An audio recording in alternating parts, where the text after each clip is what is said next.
महाकुम्भ मेलायाव सा 30 सिबियारिफोरनि जिउ खहा।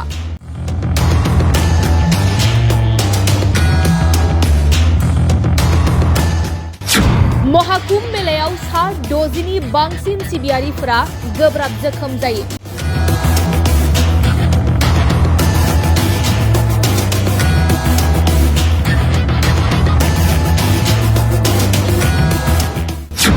इउपि सरकारा जिउ गोमानाय नखरनो 25 लाख रां अनसुंथाइ फोसावदों।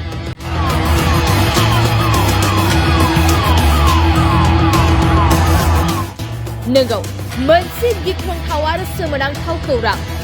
थांनाय 29 जानुवारियाव महाकुम्भनि संगम ओनसोलाव गोथार दुगैनाय खान्थियाव बाहागो लानो थाखाय लाख सिबियारिफोरनि होंगो दोंगो जानायाव सा 30 सिबियारिफोरनि जिउ गोमादोंमोन आरो सा 60निबो बांसिन सिबियारिफोरा गोब्राब जोखोम जायो।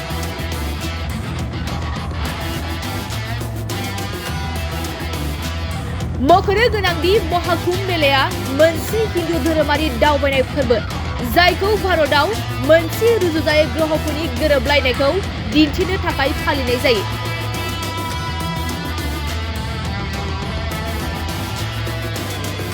आरो महाकुम्भ मेलाखौ 12 बोसोरनि उनाव खेबसे खुंनाय जायो।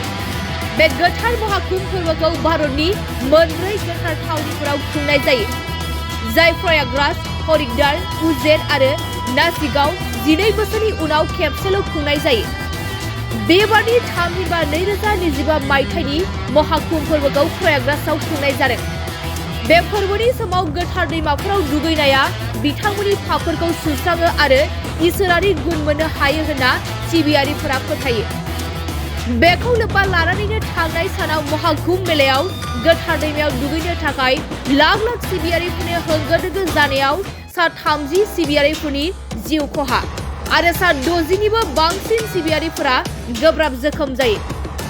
लोगोसेनो दुखुनांथाव जाथायाव इउपि सरकारा जिउ गोमानाय मोनफ्रोमबो नखरनो 25 लाख रां अनसुंथाइ होनो फोसावदों।